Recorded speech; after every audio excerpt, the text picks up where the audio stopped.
Bonjour et bienvenue dans le monde du Guero Loco. Alors, je ne sais pas si vous voyez ma Tornado, elle a quelque chose de rajouté, quelque chose de spécial aujourd'hui. Je vais zoomer un peu pour vous donner un indice. Voyez-vous ce qu'il y a à gauche de la tête? Un BL Touch.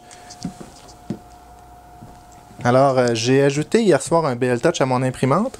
J'ai pas filmé tout le processus. Le processus est relativement simple. Je vais vous l'expliquer avec des images et des diagrammes. Là, ça va être plus facile comme ça. Alors, pourquoi j'ai installé le BL Touch? C'est simple. J'ai installé le BL Touch parce que j'ai vu que, un, ça se faisait. Deux, j'aime bien que mon bed se nivelle de façon automatiquement. Et puis, il arrive que je mets une vitre. Ben, il va arriver, étant donné que la surface est portée à faire des bulles, que je veux mettre une vitre dessus ou un protecteur dessus. À chaque fois, je ne veux pas avoir à reniveler mon bed. Alors, c'est pour ça que j'ai mis un BL Touch. J'utilise déjà le BL Touch avec la Little Monster. J'aime ça. Alors, je me suis dit, bon, on va l'installer. Et de toute façon, j'avais eu des demandes pour savoir qu'est-ce que je pensais du BL Touch et si je pouvais montrer comment l'installer. Alors, je vais vous montrer rapidement les étapes que j'ai faites, les installations. C'est très, très simple à installer. La partie un petit peu plus compliquée, c'est la partie du firmware. Mais il y a déjà des firmware qui existent. Puis moi, j'ai pris le firmware de Tevo et je l'ai modifié pour qu'il marche selon mes configurations. Alors, on va commencer par l'installation physique. Alors, pour l'installation, la première chose à faire, c'est d'imprimer, c'est de commander le BL Touch. Je l'ai commandé de chez Spool 3D Canada. Il a pris environ 4 jours à arriver, très rapide. Ça vaut environ 25 $. Vous allez avoir besoin aussi de fils, 3 et 2 brins ou un fil de 5 brins, et quelques connecteurs. La première des choses, c'est de faire imprimer le support qui est là. Le support est déjà sur Thingiverse. Alors, merci à celui qui l'a fait. Je vais zoomer un petit peu beaucoup. Vous allez voir que j'ai une nouvelle caméra. Et voilà. Alors, le support est très facile à installer. Dans le fond, j'enlève cette vis-là et la vis qui est en arrière. Et puis, je vais juste mettre la braquette, là, le support directement après. Ensuite, je prends les fils de mon BL Touch, les 5 fils. Je les passe par le trou et je les connecte à mon extension que je vais vous expliquer à l'instant. Et puis, il y a deux modèles de braquettes. Un avec un trou pour l'ajustement ici et l'autre sans trou pour ajustement. Je vous recommande de prendre celui avec le trou pour ajustement. Lorsque vous l'installez, vous allez voir, il y a des petits ressorts qui viennent. Mettez les ressorts et vissez les vis au complet. Alors ça, c'est la première étape. Deuxième étape, c'est de mesurer X et Y en dessous de votre nozzle.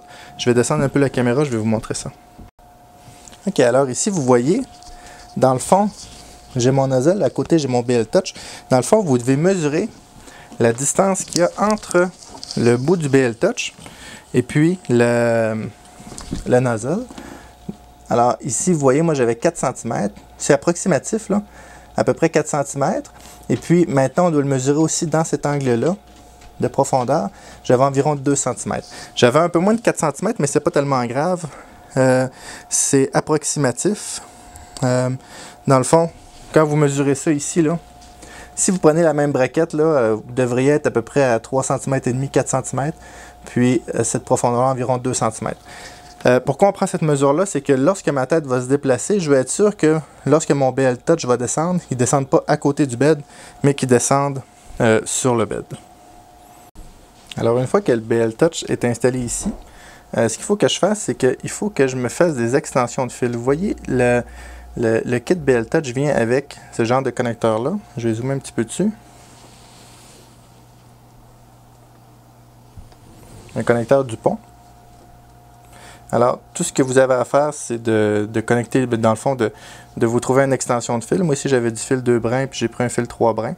De dénuder les bouts, de mettre les petits connecteurs. C'est relativement simple, là. Sur Internet, je suis sûr qu'il y a 5000 vidéos sur comment installer des connecteurs Dupont. Alors, vous vous assurez d'avoir assez de fils pour vous rendre, on va tasser ça ici, pour vous rendre à la boîte, à l'ordinateur de la Tornado. Une fois que vous êtes à l'intérieur, vous devrez ouvrir la boîte et connecter les fils sur le board. Alors, à l'instant, je vais montrer un diagramme de comment le connecter. Pour connecter le BL Touch sur votre board, dans le fond, il y a 5 fils à brancher. Alors ici, vous allez avoir votre end stop qui est déjà connecté là pour votre Z. Alors vous le déconnectez et vous branchez le fil blanc et noir à cet endroit-là. Alors le blanc ici, le noir à cet endroit-là. Ensuite de ça, vous allez avoir les 3 fils du BL Touch à brancher. Ici, vous n'aurez rien de branché. Alors regardez bien où c'est branché. C'est branché où il y a les points. Alors vous branchez le fil jaune, le fil brun et le fil rouge. Faites attention parce que sur le BL Touch, ils n'arrivent pas dans cet ordre-là. Alors, assurez-vous de bien positionner les fils. Alors, comme je vous ai dit, utilisez les connecteurs Dupont pour connecter ça ici. Ici, vous pouvez utiliser les connecteurs originaux. Si vous utilisez les connecteurs Dupont, ça risque d'être un peu lousse. Peut-être que si vous mettez une petite goutte de colle chaude, ça va bien tenir au fond si vous n'avez pas le connecteur original pour ça. Le BL Touch, normalement, si c'est un BL Touch original, il vient avec les connecteurs Dupont. Donc, vous n'êtes pas obligé d'en acheter. Sinon, dans le pire des cas, vous n'avez absolument rien. Vous pouvez couper les fils en place et coller, dans le fond, souder les fils ensemble et mettre de l'isolant sur les fils là, si vous n'avez pas ce connecteur-là. Alors, c'est pas plus compliqué que ça. Vous devez aussi déconnecter le end stop, le Z. Je vais vous montrer ici à l'instant. Là. Je vais zoomer dessus un petit peu. Vous voyez le connecteur qui est ici en bas. Je vais faire le focus. Et voilà, ce connecteur-là. Alors, lui, on doit le déconnecter. Moi, je l'ai déconnecté à l'intérieur de la boîte de contrôle. Puis, j'ai simplement protégé les fils pour pas qu'ils fassent de court-circuit. J'ai passé les fils à l'arrière. On voit ici un bout de fil blanc qui dépasse. Là. Je l'ai passé dans une autre gaine. C'était serré dans les gaines. Aussi, pour ce qui est de ça ici, là, où est-ce que ça passe, de cette partie-ci, je l'ai juste passé à l'extérieur. J'ai enlevé les tie wraps, j'ai mis des velcro. J'aurais pu remettre des tie wraps, mais j'aime mieux les velcro, ça travaille mieux. Puis je l'ai longé tout le long, je l'ai passé à l'arrière de mon extrudeur, puis je l'ai rentré dans ma boîte. Pour la partie installation physique, c'est pas plus compliqué que ça. La partie firmware est un petit peu plus complexe. Je vous montre ça. Je vous montre du moins les modifs que j'ai fait. Et puis, on va regarder après comment ça fonctionne pour programmer le BL Touch, là, pour voir comment il fonctionne. Alors, une fois que mon BL Touch est installé après mon imprimante, que mes câbles sont en place, que tout est bien branché, je peux allumer ma Tornado pour m'assurer que le BL Touch allume rouge lorsqu'il est on. La prochaine étape est de télécharger les firmware. Alors, je m'en vais sur tevo.cn. Je viens dans Support, Software Download et Tevo Tornado Firmware. Alors, ça va me downloader un fichier zip que je décompresse. Et c'est ici, à l'intérieur de ça ici, j'ai un fichier qui s'appelle tornado.ino. Si vous n'avez pas Arduino d'installer, Arduino IDE, alors vous allez sur www.arduino.cc. Dans Software, vous installez la version soit Windows ou Linux, là, ce que vous avez. Et puis vous devez aussi installer la version de U8glib. Autrement dit, si vous allez sur github.com, vous faites une recherche pour U8glib, vous téléchargez toute la librairie. Une fois dans Arduino, vous allez dans Croquis, inclure une librairie, ajouter un zip, vous spécifiez le U8glib et puis ça va s'installer. Donc, une fois que ça c'est fait, je reviens ici à l'arrière. Je vais ouvrir celui-ci. Je vais ouvrir mon tornado.ino. Il va l'ouvrir dans Arduino IDE. Une fois que c'est ouvert, je vais être dans l'onglet Tornado. Je m'en vais immédiatement dans l'onglet configuration.h. Et puis, je vais vous montrer les modifications qu'il y a à faire. Ici, j'utilise Notepad++. C'est juste pour vous présenter les modifications, mais vous pouvez le faire directement à l'intérieur de Arduino. Alors, première des choses, par défaut, le nom, c'est Tevo Tornado. Alors, ce qu'on fait, on enlève les deux barres obliques au début. Et puis, on met le nom qu'on veut. Dans mon cas, j'ai mis Guero Loco. On descend un petit peu plus bas. Alors, vous pouvez faire une recherche sur BL Touch. Et puis, il y a une ligne qui c'est barre oblique, define BL Touch. Vous enlevez les deux barres obliques. Ceci va activer le BL Touch. Ensuite de ça, vous savez les mesures qu'on a prises par rapport au nozzle jusqu'au BL Touch. On met les mesures ici. Vous voyez, moi j'avais moins 40. J'ai dit moins 20 tantôt, je m'excuse, c'est moins 13. Alors moins 40, on le voit ici. Ici, c'est mon nozzle. Puis il faut définir où est-ce qu'il y a notre BL Touch. Moi, mon BL Touch se trouve ici, à gauche, en avant. Alors ça va être moins. Alors, il y a moins 40 mm à gauche, moins 13 mm par en avant. OK? Puis, probe offset from the extruder. Ça ici, on met une valeur approximative. Je pourrais mettre, par exemple, dans le fond, c'est la hauteur de mon BL Touch par rapport à mon nozzle une fois qu'il est baissé. J'ai mis à environ 2 mm. On peut mettre plus, moins. Alors, moi, il était à 2 mm above du nozzle. Alors, ça ici, de toute façon, on l'ajuste directement dans le firmware. J'aurais pu mettre 2.25 ou 3.5, dépendamment. Mais on est mieux de l'ajuster directement à partir du menu de la Tornado. Si vous ne savez pas quoi mettre ici, mettez 2. Ensuite de ça, c'est important ici. Il y a une ligne qui s'appelle Define Min Software and Stops. Alors, il faut le désactiver. Je vous explique pourquoi. Parce que dans mon Z, il faut que je sois dans le négatif. Cette ligne-là empêche d'aller dans le négatif. C'est une sécurité. Dans le fond, oui, j'enlève une sécurité. Autrement dit, je pourrais aller sur mon axe des X à moins 10. Puis, probablement que ça ferait que mon moteur ne pourrait pas tasser la tête plus loin ou des choses comme ça. Mais dans ce cas-là, j'en ai besoin. Il faut que je le définisse dans le négatif, alors je dois le désactiver. Il faut juste être un petit peu plus prudent quand je fais mes configurations. Ensuite de ça, il y a une autre option qui s'appelle Define Autobet Leveling Bilinear. Alors, moi, c'est lui que j'utilise. Alors, le bilinear, si on voit ici, bilinear, probe several points in the grid, autrement dit, le type de nivelage qu'il fait présentement, que vous avez vu, c'est celui que j'utilise. Alors, on enlève les deux barres obliques. Ici, je me suis mis juste un commentaire là, pour dire que c'est moi qui l'avais rajouté. Si vous voulez un autre type d'auto-nivelage, vous choisissez parmi les types qu'il y a ici. Dans le fond, vous avez juste à désélectionner, enlever les deux barres obliques du type de nivelage que vous voulez. Ensuite, Define Right Probe Bed Position. Alors, ça ici, c'est le maximum où est-ce que je veux que la tête aille pour niveler. Ce qui est intéressant ici, c'est qu'il va soustraire, vous savez, là, où est-ce que j'ai mis mon moins 40, moins 13, tout ça. Ici, il n'est pas fou. Lorsqu'il va se tasser sur mon X, OK, il va se tasser à droite, autrement dit 280, mais il va enlever 40. C'est qu'il va tasser ma tête à 240. Il va le tasser à 240 parce qu'il a enlevé 40.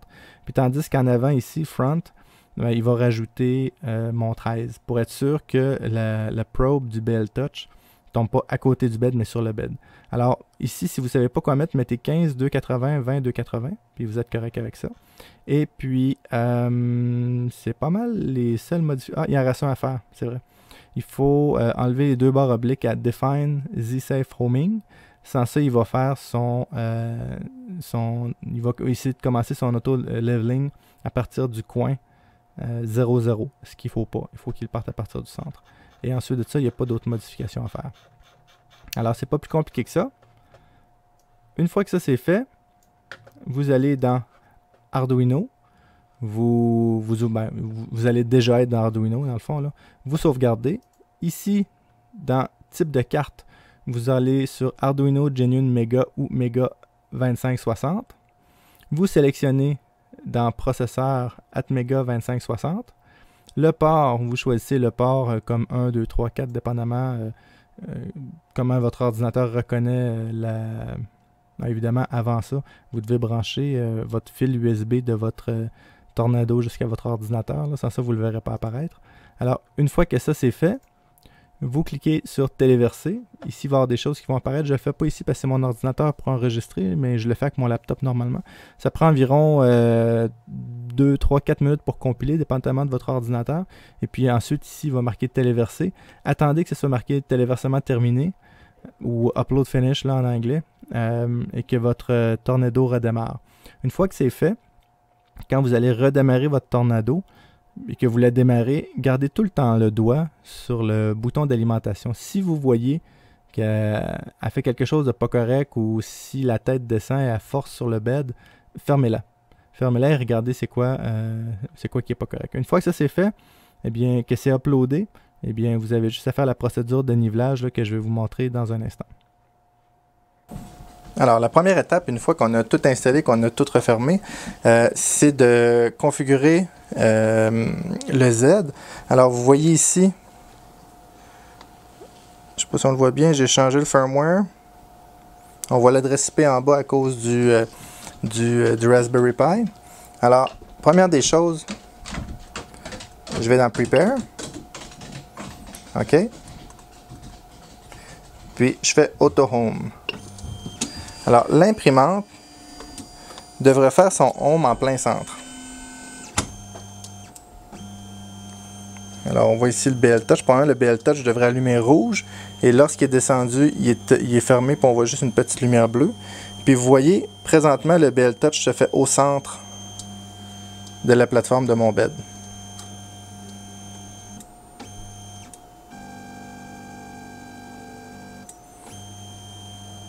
Parfait.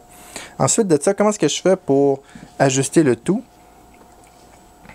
Alors, on va retourner ici sur mon contrôleur. Et je vais faire Move Axis, toujours dans Prepare. Et puis, je vais bouger mon X. OK? Le but de ça, c'est de mettre le nozzle exactement où ce que mon BL Touch est. Alors, je vais me déplacer à coup de 10 mm. Et puis, j'avais 40 mm de X. Alors, je vais le tasser de 40 mm. Puis, mon Y, j'avais 20 mm. Alors, je vais retourner dans Move Axis, Move Y, 10 mm. Oups, c'est l'autre sens. 20 mm. Ensuite de ça, je vais aller dans Move Z. Et là, je vais aller à coup de 1 mm. OK? Et puis, je vais descendre ma tête jusqu'à ce qu'elle soit près de mon bed. Faites attention pour ne pas la coter dessus. Puis, une fois que j'ai fait ça, je prends un bout de papier. Je le glisse en dessous. OK, il est à côté. Je le remonte de 1 mm. Alors, vous voyez, il passe bien présentement. Alors, je retourne dans mon Move Axis. Je le déplace de 0.1.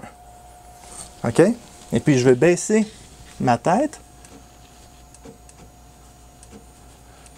jusqu'à ce que le papier commence à accrocher. Et voilà.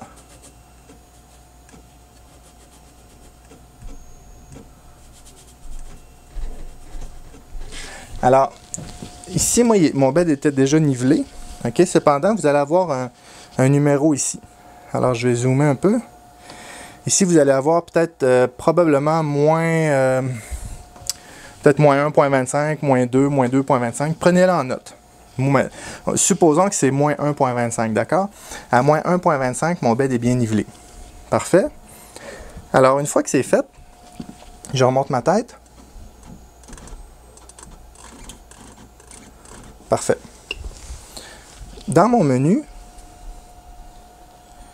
on va faire le focus. Et voilà. Dans mon menu,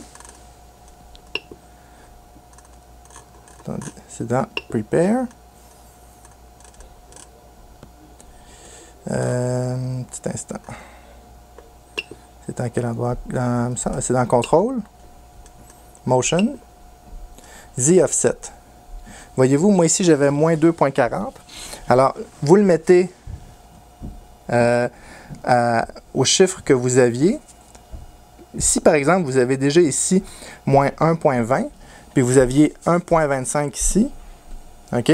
Alors, vous devez mettre celle-là à 2.45. Autrement dit, le chiffre que vous avez présentement, vous devez additionner le chiffre qu'on a trouvé tout à l'heure. Alors, on va prendre un exemple. Ici, j'avais 1.20 dans le Z Offset.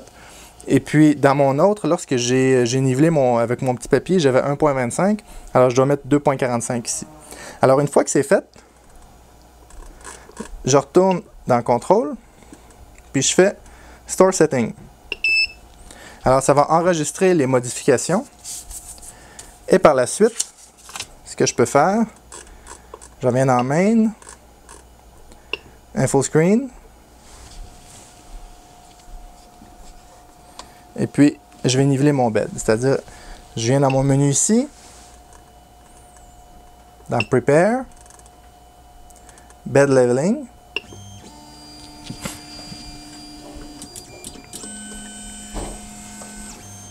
On va faire la procédure de nivelage du bed.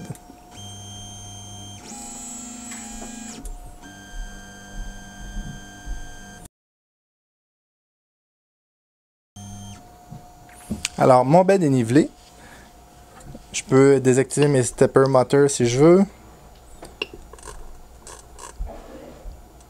Disable stepper, parfait. Alors, tout ce que je peux faire ici ensuite, c'est dans Control, une fois que mon bed est nivelé. Store Setting. Et voilà. Alors, mon bed est nivelé. Tant qu'il va être au niveau, je ne suis pas obligé de refaire ça. Je ne suis pas obligé de refaire ça non plus à chaque fois que je l'utilise.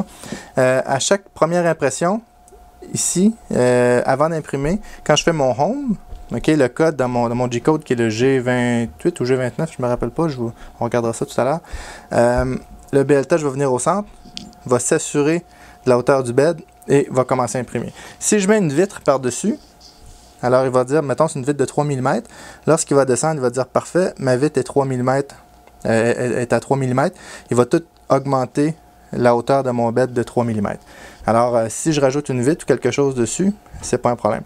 La seule chose, c'est qu'il faut que je m'assure, si je mets une vitre de 3 mm, que je ne fais pas un déplacement à 2 mm au-dessus de mon bed, avant de faire le niveling. Ça c'est un... Normalement, si je regarde ici, là, si je fais dans Prepare, on va regarder que je pense que c'est 15 mm qui lève présentement. Auto Home.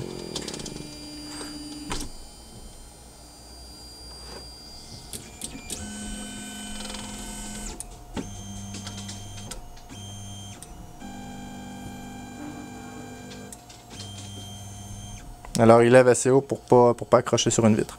Ça s'ajuste dans le firmware. Alors, un coup que c'est fait, on peut faire le test d'impression pour voir si notre bed est bien nivelé. Je me suis fait un G-code que c'est simplement un rond. Un grand rond. Comme ça passe partout au niveau du bed, puis je peux voir si l'impression est de bonne qualité ou non. Alors, j'ai parti l'impression. Mon bed est chaud. L'impression va partir dans quelques secondes. Si votre bed est mal nivelé, alors tout ce que vous avez à faire, c'est augmenter un petit peu la valeur ou diminuer la valeur dans la configuration sur votre Tevo, tout simplement. Alors vous augmentez le nombre, vous savez le nombre quand on a ajusté le niveau. Alors s'il est à 1.25, vous pouvez l'essayer à 1.26, à 1.30, à 1.32. Vous pouvez l'essayer comme c'est ici. Alors moi j'ai fait un G-code, mon start script. Il fait toujours ma ligne sur le côté pour s'assurer que le plastique est... le matériel est en train de sortir. Alors, ça imprime. Pour l'instant, ça a l'air bien. Si je regarde au niveau, on voit qu'il est bien égal partout. Je peux zoomer un petit peu, on peut le voir. Bon, évidemment, ça, c'est au début. Il y avait un petit peu de plastique qui restait sur ma buse. Alors j'ai peut-être une gestion de câble à faire à l'arrière. Je vois que mes câbles accrochent là. Je pourrais arranger ça tout à l'heure. On voit à l'arrière ici. Là. Je sais pas si vous le voyez. J'ai un câble qui frotte sur mon bed. Non, c'est pas la meilleure chose à faire. Je vais le replacer tout de suite.